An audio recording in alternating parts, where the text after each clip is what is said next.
Seguinte, muita gente comentando e tal. Fluminense foi favorecido e você não vai fazer vídeo. Acho que ninguém comentou isso, pelo menos não diretamente a mim. Mas sim, eu vou debater os erros de arbitragem no jogo entre Fluminense e Volta Redonda, porque foram vários erros. E mesmo que o Fluminense fosse favorecido, eu já gravei vídeo. Inclusive em 2020, no primeiro ano de Carioca com VAR, se eu não estou enganado, eu tenho um vídeo aqui falando que o Fluminense perdeu pro Flamengo por 3-2, o empate classificaria. Foram 3 gols, na verdade 2 gols e um pênalti anulados, e eu vim pra cá no dia seguinte falar, olha, foi tudo anulado corretamente. Enfim, mas hoje, contra o Volta Redonda, a gente vai debater um pouquinho mais sobre isso. A Ferg não divulga os áudios do VAR. Esperar demais, né? Mas você terá a oportunidade de rever os lances aqui nesse vídeo do Raiz Tricolor. Não esquece de deixar o like aqui embaixo, de se inscrever aqui no canal. E, cara, não, sem sacanagem mesmo, assim. Esse é aquele videozinho que dá trabalho, porque eu vou ter que buscar o jogo inteiro e etc. Baixa um futebol. Na moralzão mesmo. Reta final de Carioca aí. Nesse mês já começa a Comebol Libertadores, em que eles vão ter os lances ao vivo. Tá rolando Bundesliga, o Campeonato Alemão tá pegando fogo, hein? Cara, baixa aí. O link tá aqui embaixo na descrição. Não dá mole, não. Uma hora eu vou parar de falar isso. E aí, o que você vai fazer? Como que você vai baixar o OneFootball? Link tá aqui embaixo. Seguinte, primeiro fato que já precisa ser desmentido. Primeira coisa que a gente precisa já falar aqui de cara, até porque esse tipo de coisa é sério e gente que posta isso precisa ter noção. Botaram isso daqui, ó. E o árbitro do Fluminense, Volta Redonda, que é da Young Flu, alô Ferg, pode isso? Colocando como se supostamente essa pessoa aqui fosse o árbitro do jogo de ontem.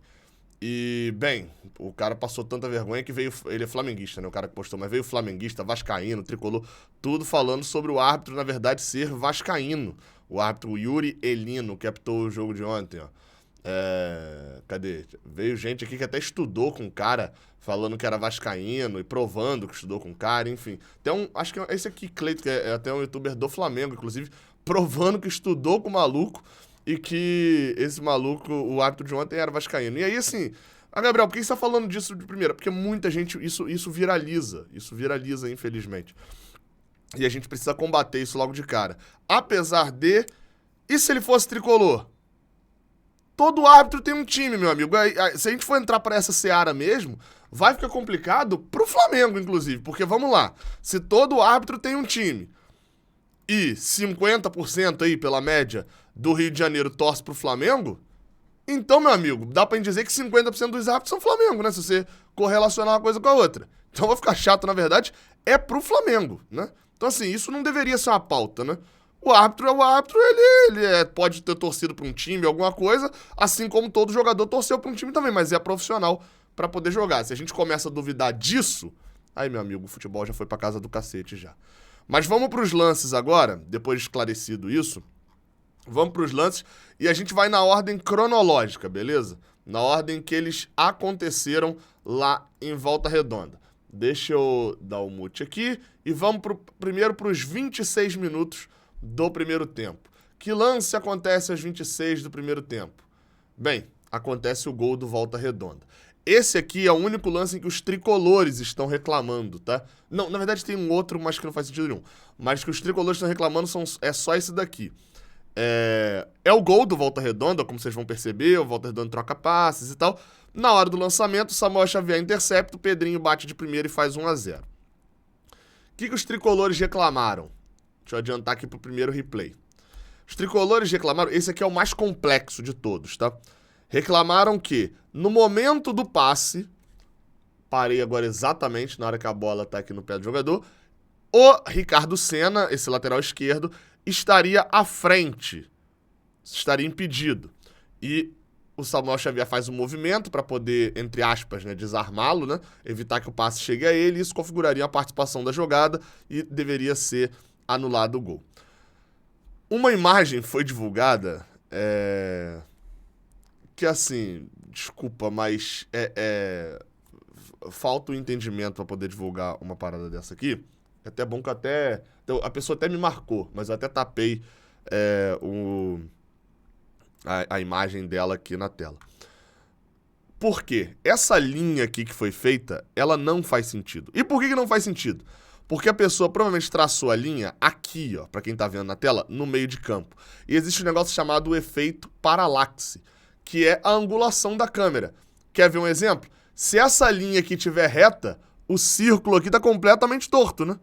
Se essa linha tá reta. Porque à medida que a câmera vai virando, a linha vai ficando um pouquinho mais de lado. Então, por exemplo, olha essa linha, agora repara nesse pedacinho aqui, ó. Olha onde tá a área, ó. Olha a linha que tá a área. E aí você compara, ó. Como a pessoa que traçou essa linha desse jeito aqui e agora como que tava a linha real. E aí você vai para um outro ponto que é o seguinte. Como fazer então, Gabriel? Fazer o que a linha do VAR faz. E que Me Chamam de Braga, né, que acompanha sempre o Canal 20, acabou fazendo também. E dá para ter uma noção. Por que ele não é definitivo? Por um motivo claro. Aqui, ó, onde aparece a linha da área, que você consegue ter como referência, e a linha do meio de campo, que você tem como referência, e traça a linha que é. É exatamente isso que a linha do VAR faz. E isso daqui, por exemplo, provaria que o jogador do Volta Redonda está em condição legal. Só que a bola já está aqui, ó. Já saiu do pé dele. Porque para aparecer a linha de referência. Enquanto a bola está no pé do jogador do Volta Redonda, não aparece a linha de referência, então não dá para ver. Quem deveria ver isso? A Ferj. A Ferj não viu, a Ferj não checou. Assim, acredito eu até que a Ferj não tem as câmeras exclusivas que tem, por exemplo, no Brasileirão. A Ferj depende só das câmeras da transmissão. E as câmeras da transmissão não são claras para poder marcar esse impedimento. Se for isso mesmo, for por isso que eles não deram mesmo, é de um absurdo num nível estratosférico, tá? Estratosférico. Porque é um lance simples de posição irregular ou não e que eles não conseguiram fazer. Agora, se não foi isso, vamos lá, a gente vai para um outro ponto aqui, que é por que então eles não chamaram o árbitro, não avisaram. Lance de impedimento é factual, ou seja, se o cara tá impedido, você nem chama o árbitro para revisar nada. Você fala, ó, ele estava impedido, anula o lance. Só que esse não é um lance simples. Esse é um lance complexo. Por quê? O jogador do Volta Redonda participa ou não participa da jogada? Você tem essa subjetividade. Para mim, tá mais do que óbvio que ele participa, afinal de contas, não tinha nenhum outro jogador a qual essa bola poderia ter sido. Obviamente, essa bola era para esse jogador, pro Ricardo Senna, e o Samuel Xavier só faz a ação de interceptação por causa da movimentação do lateral. Ele corre em direção à bola, ele participa da jogada. Mas o árbitro deveria ser chamado para ele decidir isso. O VAR não pode decidir se é... Por exemplo, o VAR não pode ter olhado esse lance, visto que ele está em impedimento, e decidido. Olha, ele não participa da jogada, segue o jogo. Não, ele teria que ter chamado o árbitro de campo. Aí até falaram assim, pô, mas será que ele se esqueceu disso, se equivocou? Não sei. O árbitro ontem de campo não deu 4 vezes a vantagem. Então, erros bizarros também acontecem. Então, assim, a gente não sabe nada desse lance. E até em relação às linhas, fica um pouco claro de que eles provavelmente nem checaram. Porque o tempo que foi demorado para poder rolar a bola foi muito curto. Saiu o gol, acho que cerca de 40 segundos a bola já estava rolando. Então, assim, nem o tempo de checar as linhas ali tão rapidamente, acho que eles teriam para poder ver que não estava impedido. Então, esse gol foi muito estranho. Foi muito estranho. Ó, quando volta, esse aqui é a transmissão oficial. Quando volta, já tá rolando a bola, então, assim, foi muito rápido. Vamos para os outros lances. Gabriel, então você tá defendendo o Fluminense. Olha só, ele defendendo o Fluminense. Vamos para os outros lances, então. Né? 18 minutos do segundo tempo. Aqui, acho que vem o lance mais unânime de todos. Basicamente, Alexander perde uma... Ah, tá. A gente vai para um outro ponto aqui. Esse daqui, o que cogitaram? É o lance do pênalti. Alexander erra o passe. O Pedrinho dispara no contra-ataque. Vai levando. O Alexander e o André estão na cobertura. O Alexander é driblado. E o André vem. E, a princípio, parece um choro bobo ali do jogador do Volta Redonda. Mas a gente vai ver um pouquinho mais à frente que, ó, na verdade, aqui, ó, inclusive uma das vantagens que eu falei, ó, que o juiz não deu, ó. Foi até bom, pegou aqui na hora certa, ó. O Ganso dá o passe, Samuel Xavier toca, sofre a falta. O John Arias vai dominar a bola e ele já para a jogada. E ele não dá cartão amarelo. O John Arias estava seguindo. Ou seja, ele não sabe nem dar a lei da vantagem, né? Mas aqui, olha o replay. Acho que no replay aqui vai ficar óbvio de que foi pênalti de fato. Ó. Nesse ângulo aqui, acho que mostra perfeitamente. Vamos botar no famoso câmera lenta, né? Pra todo mundo ver o contato, ó. Onde foi o contato. Conseguiu ver onde foi o contato? Perna esquerda do André na perna, acho que é a esquerda do jogador do Volta Redonda. Isso, ó, na perna direita do jogador do Volta Redonda. Tem o Rapa, é pênalti sim. Alguns chegaram a comentar que, mesmo se tivesse o pênalti, ele muito provavelmente não... o VAR não deu o pênalti, porque no início da jogada teria uma falta em cima do jogador do Fluminense. Assim... Vai lá, o jogador deu uma puxadinha no Alexander mesmo. E a jogada, ela é vertical até o gol. Então poderia anular o pênalti por causa dessa falta. Mas, assim, falta mesmo. Esse puxão é falta. Eu acho que é um puxão até mais de contato de jogo, assim. Não é um puxão faltoso, não. É um lance que acontece o tempo inteiro no jogo. Então acho que nesse lance aqui, cadê o VAR também, né? O VAR era pra ter entrado e seria um problema sério, porque seria o 3-0 Fluminense. Tudo bem que se você for por essa, o gol lá do Volta Redonda era pra ter sido anulado por impedimento e ele não teria feito 1-0, e aí, enfim, você vai pra outra sequência. Um outro que falaram, e esse daqui, assim, sem lógica nenhuma que a torcida do Fluminense tá reclamando, é nesse daqui. E esse daqui eu vou botar com som, com a minha narração, pra vocês entenderem por que a TV não mostrou e a prova de que eu vi o lance. Ó. Eu vou começar a reclamar da arbitragem. O John Arias fez o drible, correu, olha o Ganso, bateu rápido, a falta na área, pro Cano, dominou, na marcação foi puxado e o juiz não deu nada. É contra-ataque do Volta Redonda, Nino chega antes do Lelê, tocando a bola lá atrás pro Fábio. Tô vendo a conversa do Cano com o Ganso ali, o Ganso reclamando alguma coisa do Cano. Pelo que eu entendi, não foi o pênalti, tá? Pela reação do Cano.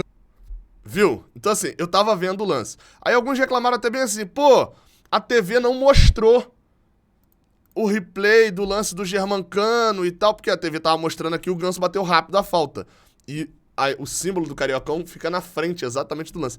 Mas é um lance, assim, que não é nada, assim, claramente não é nada. Nem o Germancano reclama. O Cano pediu de um lado, o Ganso deu o passe mais do outro, ele conseguiu dominar, meio que se jogou assim pra trás e não foi nada. Então, não foi nada. Acho que essa reclamação é muito mais por não terem mostrado o replay do que necessariamente por alguma coisa relacionada a ter mesmo ou não. Vamos pro lance do gol. Esse daqui é onde eu vou discordar da maioria. Lance do gol de Nino. Vai bater o escanteio pra área. Nino sobe, cabeceia, a bola fica dividida e Nino bate de perna esquerda pro gol. Primeiro, é sempre importante reparar a movimentação pós-falta. Não tem o Sandro Silva, né, que é o zagueiro, inclusive jogou no Fluminense Sandro na época só. Não reclamou, não fez nada, levantou tranquilamente. Aí depois vem os jogadores do Volta Redonda, aqui ele já aparece reclamando. Eu não vi quem foi o jogador do Volta Redonda que subiu aqui depois pra poder reclamar de uma possível falta. O Wellington Silva, pelo que eu entendi. Só o Wellington Silva reclama. Se você reparar, o Wellington Silva é esse aqui, ó. É o lateral aqui, ó, tá? Do lado do Germancano. Ele reclama. O Sandro Silva não reclama, ninguém reclama. E o Luizinho aqui do lado também, pelo que eu entendi, o camisa 11. E aí quando volta a imagem, todos os jogadores do Volta Redonda estão reclamando, ou a maioria estão reclamando com o árbitro ali, ó, de ter... Você vê que o Sandro, essa daqui é muito clara, o Sandro é esse daqui, ó, é o jogador que sofreu a falta. Ele tá falando que foi abraçado, ó, foi abraçado. Ele nem sabe a falta que ele sofreu. E por isso, também por isso eu acho que nem foi falta. Vamos lá. Nino sobe. Se você olhar pro Nino, você vai achar que o Nino botou a mão, fez a carga nas costas do Sandro, né? Se você ficar olhando pro Nino, você vai ver isso. Só fica olhando pro Nino, ó. Você vai ver ele fazendo a carga e depois que o Sandro cai, ele faz o gol. Agora experimenta olhar pro Sandro na cobrança do escanteio, ó. Essa porcaria dessa vinheta demora 2 anos. O Sandro é esse daqui, o camisa 3, ok? Experimenta olhar pra ele, ó. Vou até botar na câmera lenta pra você poder ir analisando movimento por movimento. Ele abre mão da bola e ele se joga pra trás pra cima do Nino. A mão do Nino não vai subindo no impulso contra o Sandro. Ele se joga pra trás, abre mão de disputar pelo alto, pra poder desequilibrar o Nino, e isso é normal, isso acontece. Tanto que o Nino cabeceia mal. Ele joga o corpo pra trás e sobe pra desequilibrar o Nino. E aí depois, obviamente, desequilibrado, ele acaba caindo no chão. Então, assim, não tem falta nesse lance. Esse daqui eu acho que é bem claro. Não tem falta nesse lance. O jogador do Volta Redonda, ó, o Nino, vai ter um frame aqui que é muito claro, ó. O jogador, ele tá se jogando pra trás, ele tá impulsionando pra trás, se joga pra trás. O Nino sobe, não sobe, olha as mãos do Nino, o Nino não sobe apoiando nele, ele se jogou pra trás, e aí à medida que ele se jogou pra trás, ele levanta, ele com os braços abertos, e a mão do Nino não tá forçando ele pra baixo nem nada, ó. E aí ele se joga pra tentar disputar, atrapalha o Nino e se joga pra trás. Esse lance me parece... Assim, mas não é um lance fato, tá? Não é um lance fácil. Não é um lance fácil. Porque o natural é a gente olhar pra quem? Pro cara que vai fazer o gol. E o cara que vai fazer o gol, se você olhar, parece que o Nino subiu. Agora, a partir do momento que eu te falei isso, você olha o lance e você não vê mais falta. O Nino sobe com o braço aqui pra baixo sem fazer força. Ele não faz a força pra baixo. Ó. O jogador do Volta Redonda se joga pra trás e abre mão de disputar a bola pelo alto. Então, assim, dos 4 lances, né, polêmicos aí que dá pra poder dizer. O primeiro, não dá pra tirar a conclusão total se estava impedido ou não, mas claramente a Ferg não revisou. Fica aí a dúvida sobre o ângulo, sobre se o jogador do Volta Redonda... Assim, participar da jogada é fato que ele participa. Tava impedido ou não? Não dá pra dizer. O segundo lance foi pênalti pro Volta Redonda. O André faz o pênalti no jogador do Volta Redonda. Terceiro lance não é nada em relação ao Germancano. Foi muito mais na questão da troca das câmeras ali. E o quarto lance também não é nada. O gol de Nino foi legal. Gabriel, então o resultado justo é o quê? 3-1? Não, pô. Porque se o primeiro gol não é validado, muda o jogo todo. Se Volta Redonda faz o terceiro, muda o jogo completamente. Entendeu? Então esses erros de arbitragem, obviamente, eles criam uma nova linha do tempo. Né, para quem assistiu tudo em todo lugar ao mesmo tempo, né, ganhador de vários Oscars, consegue entender que em algum lugar o Fluminense tomou o terceiro gol, uma realidade, virou o jogo e todo mundo tem mãos de salsicha. Lá, para quem viu o filme vai entender. Tamo junto, até a próxima.